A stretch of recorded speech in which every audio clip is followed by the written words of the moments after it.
Assalamualaikum warahmatullahi wabarakatuh. Selamat pagi, salam sejahtera bagi semuanya. Pertama saya ucapkan terima kasih kepada yang terhormat pemimpin seminar, kepada yang terhormat dosen pembimbing, dan yang terhormat dosen penelaah yang telah meluangkan waktunya untuk menelaah usulan penelitian ini. Izinkan saya memperkenalkan diri terlebih dahulu. Nama saya Dwi Suciani Sandra, NIM 511118108. Di sini saya akan mempresentasikan usulan penelitian saya yang berjudul Pengaruh Struktur Modal, Struktur Aktiva, Net Profit Margin, Current Ratio, dan Firm Size terhadap Financial Distress dengan menggunakan metode Springnet, studi pada perusahaan badan usaha milik negara yang terdaftar di Bursa Efek Indonesia periode tahun 2017 hingga tahun 2020. Terdapat beberapa agenda yang akan dibahas dalam usulan penelitian ini, yaitu latar belakang penelitian, identifikasi masalah, maksud dan tujuan penelitian, kegunaan penelitian, kerangka pemikiran, metode penelitian, serta lokasi dan waktu penelitian. Yang pertama yaitu latar belakang, di mana penelitian ini dilatar belakangi pada era globalisasi. Salah satu proses globalisasi adalah munculnya perkembangan teknologi. Perkembangan teknologi selain memberikan peluang bagi perusahaan, juga dapat memberikan ancaman, yaitu persaingan yang ketat dalam dunia bisnis. Perusahaan yang tidak mampu bersaing dengan perusahaan lainnya akan berdampak pada penurunan kinerja keuangan, sehingga dapat menyebabkan perusahaan mengalami kondisi kesulitan keuangan. Salah satu bentuk perusahaan yang mengalami fenomena kesulitan keuangan adalah perusahaan BUMN. Perusahaan dalam memprediksi kesulitan keuangan dapat diketahui dengan melakukan analisis rasio keuangan dan firm size. Perusahaan menggunakan rasio keuangan sebagai bentuk peringatan dalam memprediksi adanya financial distress, sehingga akan membuat perusahaan cepat bertindak untuk menanggulangi agar kesulitan keuangan bahkan kebangkrutan tidak terjadi. Rasio keuangan yang dipakai dalam penelitian ini yaitu debt to equity ratio, fixed asset ratio, net profit margin, dan current ratio. Pemilihan perusahaan BUMN pada penelitian ini dikarenakan terdapat fenomena yang terjadi pada BUMN periode tahun 2017 hingga tahun 2020. Yang pertama, adanya peningkatan hutang BUMN. Berdasarkan pada laporan Kementerian BUMN menunjukkan bahwa dari tahun 2017 hingga tahun 2020, hutang perusahaan BUMN mengalami peningkatan yang cukup signifikan.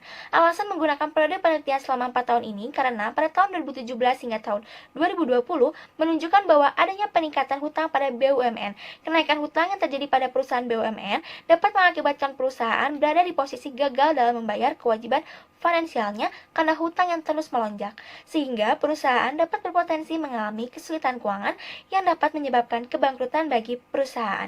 Fenomena selanjutnya yaitu pendapatan pada perusahaan BUMN yang terus mengalami penurunan secara drastis dari tahun 2018 hingga tahun 2020.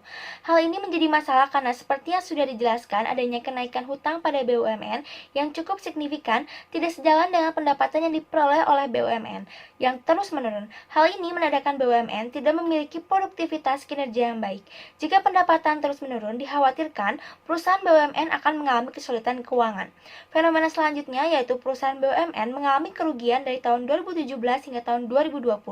Tercatat pada laporan Kementerian BUMN pada tahun 2017 terdapat 24 BUMN yang mengalami kerugian, sedangkan tahun 2018 7 BUMN, dan tahun 2019 hingga tahun 2020 terdapat 9 klaster yang mencatat kerugian menurut Widya Stuti 2021. Berikut merupakan gambar dari rata-rata financial distress yang terjadi pada perusahaan BUMN yang terdaftar di Bursa Efek Indonesia selama periode 2017 hingga tahun 2020 dengan menggunakan metode Springnet. Dapat dilihat nilai skor pada tahun 2017 menuju tahun 2020 terus mengalami penurunan. Hal ini mengindikasikan bahwa perusahaan BUMN semakin tinggi untuk mengalami kesulitan keuangan, di mana semakin menurunnya nilai Springnet yaitu kurang dari 0,862, maka semakin tinggi perusahaan berpotensi mengalami kondisi financial distress.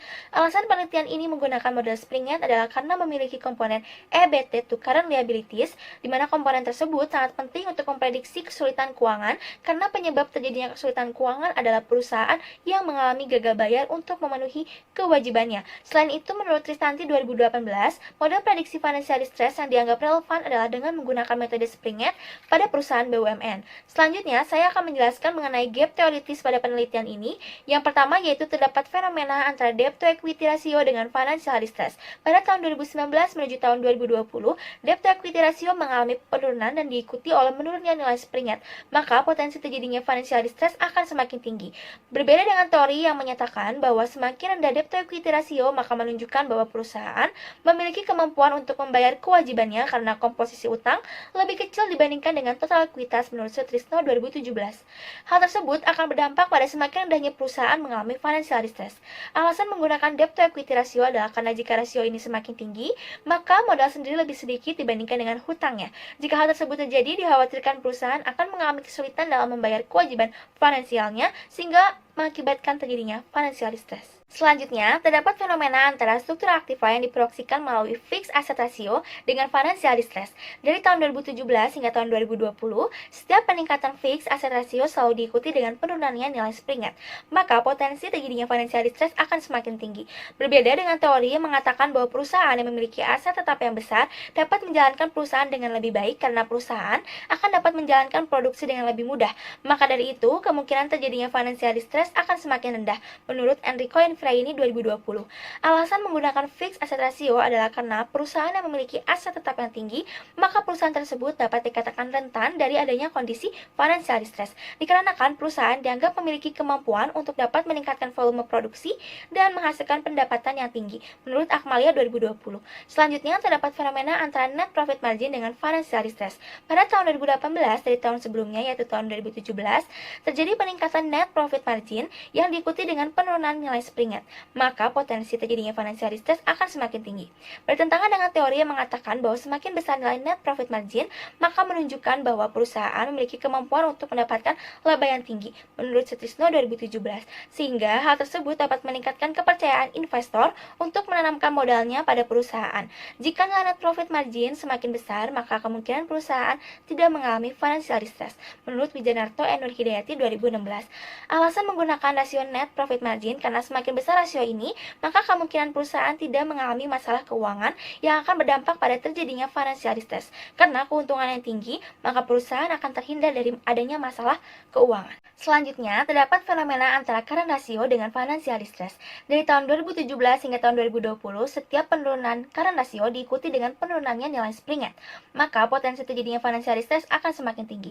Berbeda dengan teori yang menyatakan bahwa semakin rendah current ratio dianggap perusahaan memiliki kemampuan yang baik dikarenakan mencerminkan bahwa perusahaan telah menggunakan aktiva lancarnya secara efektif, menurut Wahyuni DKK 2020. Maka dapat diartikan potensi terjadinya financial distress akan semakin rendah. Alasan peneliti ini menggunakan current ratio adalah karena jika semakin besar aktiva lancar yang dibandingkan dengan hutang lancar, maka semakin tinggi perusahaan memiliki kemampuan untuk memenuhi kewajiban jangka pendeknya, menurut Kristananda DKK 2017. Maka kemungkinan kecil perusahaan mengalami financial distress. Selanjutnya, terdapat fenomena antara firm size dengan financial distress. Pada tahun 2018 hingga tahun 2020, setiap peningkatan firm size diikuti dengan penurunannya nilai Springer, maka potensi terjadinya financial distress akan semakin tinggi. Bertolak belakang dengan teori yang mengatakan bahwa jika semakin besar total aset yang dimiliki, maka semakin besar kemampuan yang dimiliki oleh perusahaan dalam melunasi kewajiban finansialnya di masa yang akan datang, sehingga perusahaan dapat terhindar dari permasalahan kesulitan keuangan, menurut Ma'ruf and Krisnamurti 2021. Alasan menggunakan ukuran perusahaan karena semakin besar aset yang dimiliki, maka menandakan bahwa perusahaan tersebut tergolong sebagai perusahaan yang besar, menurut Ramadhani and Sofyan 2021. Suatu perusahaan yang memiliki pertumbuhan yang positif, maka mengindikasikan bahwa ukuran perusahaan tersebut semakin berkembang dan dapat mengurangi potensi terjadinya financial distress, menurut Murni 2018. Terdapat gap empiris dari penelitian terdahulu. Yang pertama yaitu variabel debt to equity ratio. Menurut Fadila dan Dilak 2019, DER berpengaruh positif terhadap financial distress. Tetapi dibantu oleh penelitian yang dilakukan oleh Ginting 2017 yang menunjukkan adanya pengaruh negatif. Sedangkan menurut Erayanti 2019 menunjukkan tidak adanya pengaruh terhadap financial distress. Variabel selanjutnya yaitu struktur aktiva. Menurut Rani 2021, struktur aktiva berpengaruh positif terhadap financial distress. Sedangkan menurut Akmalia 2020, struktur aktiva berpengaruh negatif terhadap financial distress. Lalu, untuk variabel net profit margin, menurut Wijanarto dan Nur Hidayati 2016, NPM berpengaruh positif terhadap financial distress, sedangkan menurut Hanafi et al. 2021 menunjukkan adanya pengaruh negatif. Berbeda dengan penelitian yang dilakukan oleh Sudaryo DKK 2021 menunjukkan tidak adanya pengaruh terhadap financial distress. Selanjutnya, variabel current ratio. Menurut Kristananda DKK 2017, CR berpengaruh positif terhadap financial distress, tetapi bertentangan dengan penelitian menurut Murni 2018 yang menunjukkan adanya pengaruh negatif. Sedangkan menurut Nugraha dan Nursito 2021 tidak adanya pengaruh terhadap financial distress. Dan selanjutnya yaitu variabel firm size. Menurut Ramadhani dan Sofian 2021, firm size berpengaruh negatif terhadap financial distress. Sedangkan menurut Faridara dan Adi 2021, firm size tidak berpengaruh terhadap financial distress. Berdasarkan uraian latar belakang penelitian tersebut, maka dapat diidentifikasi masalah yang akan dibahas dalam penelitian ini dengan objek perusahaan BUMN yang terdaftar di Bursa Efek Indonesia periode 2017 hingga 2020 sehingga dapat dirumuskan sebagai berikut. Yang pertama, bagaimana kondisi struktur modal, struktur aktiva, net profit margin, current ratio, firm size, dan financial distress. Yang kedua, bagaimana pengaruh struktur modal terhadap financial distress. Yang ketiga, bagaimana pengaruh struktur aktiva terhadap financial distress. Yang keempat, bagaimana pengaruh net profit margin terhadap financial distress. Yang kelima, bagaimana pengaruh current ratio terhadap financial distress. Yang keenam, bagaimana pengaruh firm size terhadap financial distress. Dan yang ketujuh, bagaimana pengaruh struktur modal, struktur aktiva, net profit margin, current ratio, dan firm size terhadap financial distress. Maksud dilakukannya penelitian ini adalah untuk mengetahui adanya pengaruh struktur modal, struktur aktiva, net profit margin, current ratio, dan firm size terhadap financial distress dengan menggunakan metode Springnet pada perusahaan BUMN yang terdaftar di Bursa Efek Indonesia periode 2017 hingga tahun 2020. Tujuan dilakukannya penelitian ini pada objek perusahaan BUMN yang terdaftar di BEI periode 2017 hingga tahun 2020 yaitu untuk menjawab identifikasi masalah. Yang pertama, untuk mengetahui kondisi struktur modal, struktur aktiva, net profit margin, current ratio, firm size, dan financial distress. Yang kedua, untuk mengetahui pengaruh struktur modal terhadap financial distress. Yang ketiga, untuk mengetahui pengaruh struktur aktiva terhadap financial distress. Yang keempat, untuk mengetahui pengaruh net profit margin terhadap financial distress. Yang kelima, untuk mengetahui pengaruh current ratio terhadap financial distress. Yang keenam, untuk mengetahui pengaruh firm size terhadap financial distress. Dan yang ketujuh, untuk mengetahui pengaruh struktur modal, struktur aktiva, net profit margin, current ratio, dan firm size terhadap financial distress. Penelitian ini diharapkan dapat memberikan manfaat bagi pihak-pihak yang berkepentingan. Yang pertama, manfaat teoritis bagi peneliti. Diharapkan dapat memberikan tambahan pengetahuan dan wawasan yang berguna mengenai faktor yang berpengaruh terhadap financial distress sehingga dapat memperluas ilmu pengetahuan di bidang keuangan. Bagi mahasiswa diharapkan dapat memperluas pengetahuan mengenai faktor yang dapat memprediksi financial distress. Bagi peneliti, selanjutnya dapat digunakan sebagai pembanding hasil riset penelitian dan sebagai referensi bagi peneliti yang akan melakukan penelitian selanjutnya. Selanjutnya, manfaat praktis yaitu bagi perusahaan diharapkan dapat dijadikan sebagai landasan dalam mengevaluasi kinerja keuangan dan memberikan informasi bagi perusahaan untuk melakukan pengambilan keputusan yang tepat. Yang kedua, bagi manajer diharapkan dapat memberikan masukan kepada pihak perusahaan dalam pengambilan keputusan untuk tindakan pencegahan ketika mengalami kesulitan keuangan. Bagi investor diharapkan dapat digunakan sebagai bahan pertimbangan dalam melakukan pengambilan keputusan untuk berinvestasi di suatu perusahaan. Pada kerangka pemikiran, terdapat grand teori yaitu manajemen keuangan menurut Sutrisno 2017 adalah segala aktivitas perusahaan yang berkaitan untuk mendapatkan dana dengan biaya yang murah serta mengalokasikan dana yang diperoleh agar berjalan secara efisien. Terdapat middle teori menurut Sutrisno 2017, fungsi manajemen keuangan diantaranya yaitu keputusan pendanaan, keputusan investasi, dan keputusan dividen. Lalu terdapat teori pasar modal menurut Sutrisno 2017, selanjutnya teori kinerja keuangan menurut Huta Barat 2020, selanjutnya yaitu teori kebangkrutan menurut Alman et al. 2019, lalu teori laporan keuangan menurut Sutrisno 2017, dan selanjutnya teori rasio keuangan menurut Kasmir 2017. Dan selanjutnya terdapat apply teori yang pertama yaitu debt to equity ratio menurut Sutrisno 2017 adalah bandingan antara hutang dengan ekuitas yang dimiliki perusahaan. Selanjutnya ada fixed asset ratio menurut Tijo DKK 2018 adalah bandingan antara aktiva tetap dengan total aktiva. Lalu net profit margin menurut Wijanarto dan Nur Hidayati 2016 merupakan rasio yang menggambarkan seberapa besar persentase laba bersih dari sejumlah penjualan pada periode tertentu. Selanjutnya current ratio menurut Sutrisno 2017 adalah perbandingan antara aktiva lancar dengan hutang lancar. Lalu ukuran perusahaan menurut Effendi dan Ulhak 2021 adalah gambaran mengenai ukuran suatu perusahaan dilihat dari kepemilikan total aset. Lalu yang terakhir adalah financial distress menurut Alman et al. 2019 adalah kondisi perusahaan mengalami kesulitan keuangan karena kekurangan arus kas yang dibutuhkan untuk memenuhi hutangnya. Selanjutnya dapat dilihat ini merupakan gambar dari skema kerangka pemikiran.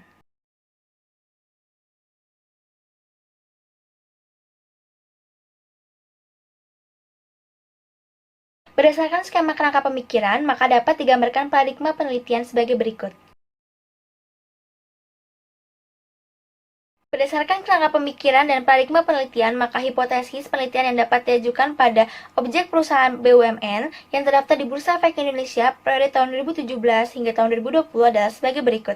H1 yaitu struktur modal berpengaruh positif terhadap financial distress, H2 struktur aktiva berpengaruh negatif terhadap financial distress, H3 net profit margin berpengaruh negatif terhadap financial distress, H4 current ratio berpengaruh negatif terhadap financial distress, H5 from size berpengaruh negatif terhadap financial distress, dan H6 struktur modal, struktur aktiva, net profit margin, current ratio, dan firm size secara simultan berpengaruh terhadap financial distress.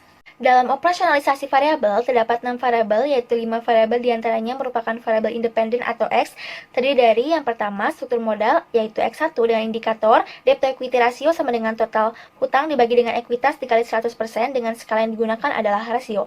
Yang kedua, struktur aktiva, yaitu X2 dengan indikator fixed asset ratio sama dengan aktiva tetap dibagi total aktiva dikali 100% dengan skala yang digunakan adalah rasio. Yang ketiga, yaitu net profit margin, yaitu X3 dengan indikator NPM sama dengan R dibagi penjualan dikali 100% dengan skala yang digunakan adalah rasio. Selanjutnya yaitu current ratio, yaitu X4 dengan indikator CR sama dengan aktiva lancar dibagi dengan hutang lancar dikali 100% dengan skala yang digunakan adalah rasio. Yang kelima yaitu ukuran perusahaan, yaitu X5 dengan indikator FS sama dengan LN dari total aset dengan skala yang digunakan adalah rasio. Dan satu variable dependent atau Y, yaitu financial distress dengan indikator menggunakan metode Springett, yaitu S sama dengan 1,03A ditambah 3,07B ditambah 0,66C ditambah 0,4D dengan skala yang digunakan adalah rasio. Alasan menggunakan skala rasio adalah karena skala rasio merupakan skala yang menggunakan angka pada objek yang memiliki nilai absolut. Populasi yang digunakan dalam penelitian ini merupakan seluruh perusahaan BUMN yang terdaftar di Bursa Efek Indonesia periode 2017 hingga tahun 2020 yang memiliki tendensi mengalami financial distress, yaitu terdapat sebanyak 18 perusahaan. Teknik sampling yang digunakan adalah teknik non-probability sampling dengan metode purposive sampling, di mana berikut merupakan beberapa kriteria pengambilan sampel pada penelitian. Yang pertama yaitu perusahaan BUMN yang terdaftar di Bursa Efek Indonesia periode 2017 hingga tahun 2020. Yang kedua, perusahaan yang mempublikasikan laporan keuangan per 31 Desember. Yang ketiga, perusahaan yang menyediakan kelengkapan data yang dibutuhkan mengenai variabel penelitian. Yang keempat, perusahaan yang mempublikasikan laporan keuangan dengan menggunakan nilai mata uang rupiah. Dan yang kelima, perusahaan yang mengalami financial distress berturut-turut selama periode 2017 hingga tahun 2020. Berdasarkan kriteria tersebut dapat diperoleh sampel sebanyak 13 perusahaan dan dapat dilihat pada tabel berikut. Jenis dan sumber data penelitian. Jenis data yang digunakan berdasarkan dimensi waktu adalah data panel. Sumber data yang digunakan merupakan data sekunder. Teknik pengumpulan data yang digunakan adalah metode dokumentasi. Teknik pengolahan data yang digunakan penelitian ini terdiri dari 2 tahap, yaitu pemeriksaan data serta komputerisasi data. Perangkat lunak yang digunakan dalam menganalisis data dengan komputer adalah dengan menggunakan eFuse 12 serta Microsoft Excel. Penelitian ini menggunakan teknik analisis kuantitatif, di mana dalam penelitian ini didasari dengan data berupa angka-angka dan dilakukan dengan menggunakan informasi yang didapat dari data perusahaan. Dalam penelitian ini, statistik yang digunakan merupakan analisis deskriptif dan analisis regresi panel. Di dalam pemodelan dengan menggunakan teknik regresi data panel, terdapat 3 pendekatan alternatif diantaranya yaitu common effect model, fixed effect model, serta random effect model. Untuk memilih model yang paling tepat atau sesuai dengan 3 pendekatan tersebut, menurut Basuki dan Prawoto 2017 dapat dilakukan pengujian dengan menggunakan uji Chow, Hausman, dan Lagrange multiplier. Selain itu, yang kedua ada uji asumsi klasik di mana ada uji multikoliniaritas, heteroskedastisitas, normalitas, linearitas, serta autokorelasi. Selanjutnya, terdapat uji hipotesis. Di sini terdapat uji T yang memiliki 5 hipotesis, di mana variabel independen yang memiliki pengaruh positif, maka hipotesis alternatif adalah beta lebih besar dari 0, sedangkan jika berpengaruh negatif, maka beta kurang dari 0. Hipotesis pertama yaitu di mana H0, struktur modal, tidak berpengaruh terhadap terjadinya financial distress. H1, struktur modal, berpengaruh positif terhadap terjadinya financial distress. Hipotesis kedua, H0, struktur aktiva, tidak berpengaruh terhadap terjadinya financial distress. H1, struktur aktiva, berpengaruh negatif terhadap terjadinya financial distress. Hipotesis ketiga, H0, net profit margin, tidak berpengaruh terhadap terjadinya financial distress. H1, net profit margin, berpengaruh negatif terhadap terjadinya financial distress. Hipotesis keempat, H0, current ratio, tidak berpengaruh terhadap terjadinya financial distress. H1, current ratio, berpengaruh negatif terhadap terjadinya financial distress. Hipotesis kelima yaitu H0, firm size, tidak berpengaruh terhadap terjadinya financial distress. H1 from size berpengaruh negatif terhadap terjadinya financial distress. Ketentuan dalam pengambilan keputusan yaitu jika p-value kurang dari 0,05, maka berarti H0 ditolak dan HA diterima. Artinya, variabel independen berpengaruh terhadap variabel dependen, dan begitupun sebaliknya. Dan selanjutnya, uji F atau uji simultan di mana hipotesisnya yaitu H0 struktur modal, struktur aktiva, net profit margin karena rasio dan firm size tidak berpengaruh terhadap financial distress. H1 struktur modal, struktur aktiva, net profit margin karena rasio dan firm size secara simultan berpengaruh terhadap financial distress dengan ketentuan kriteria pengambilan keputusan sebagai berikut. Jika p-value kurang dari 0,05 maka berarti H0 ditolak dan HA diterima. Artinya secara simultan variabel independen berpengaruh terhadap variabel dependen, dan begitu pun sebaliknya. Selanjutnya, uji koefisien determinasi, di mana kriteria penilaiannya dilihat dari adjusted R-square menurut Ghazali 2018. Jika nilai R kuadratnya kecil, maka kemampuan variabel independen dalam menerangkan variabel dependen sangat terbatas. Apabila nilai koefisien determinasi R kuadrat mendekati 1, maka berarti variabel independen dapat menjelaskan hampir seluruh informasi yang dibutuhkan untuk memprediksi variabel dependen. Dan yang terakhir yaitu lokasi dan waktu penelitian. Lokasi penelitian yang dipilih dalam penelitian ini yaitu di Bursa Efek Indonesia dengan mengakses situs resminya yaitu www.idx.co.id serta website dan lainnya seperti dokumentasi dari catatan jurnal dan buku. Sedangkan waktu penelitian ini dimulai dari studi kepustakaan, penyusunan usulan penelitian pada bulan Oktober 2021 hingga insya Allah sidang tugas akhir pada bulan Februari 2022. Sekian pemaparan usulan penelitian ini. Mohon maaf apabila terdapat kesalahan. Saya ucapkan terima kasih. Wassalamualaikum warahmatullahi wabarakatuh.